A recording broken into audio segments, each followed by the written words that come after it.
చూసుకోవడం అనేటువంటిది అంత ఈజీ టాస్క్ కాదు.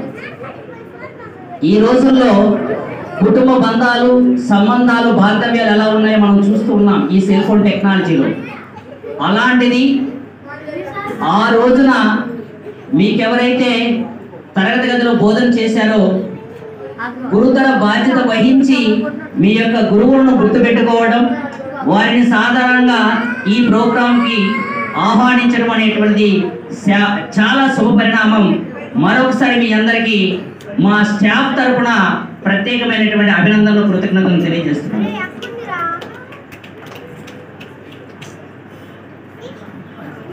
మీ అందరిని చూస్తూ ఉంటే ఏదో ఒక పండుగ వాతావరణంలా కనిపిస్తుంది. దాదాపు అందరూ అటెండ్ అయినట్టున్నారు.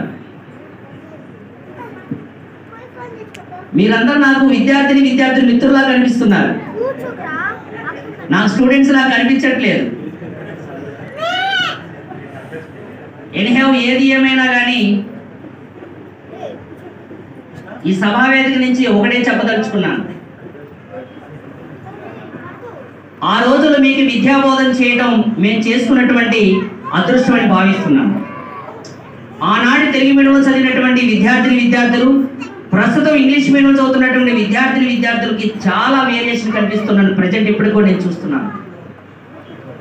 ఆనాడు స్టూడెంట్స్ టీచర్ పట్ల డిసిప్లిన్గా ఉండేవాళ్ళు, టీచర్ పట్ల రెస్పెక్ట్గా ఉండేవాళ్ళు. టీచర్ ఎక్కడ కనిపించినా ఈ సార్ మా టీచర్, ఈ మేడం మా టీచర్ అనేటువంటి ఒక మంచి అభిప్రాయంతో ఉండేవాళ్ళు.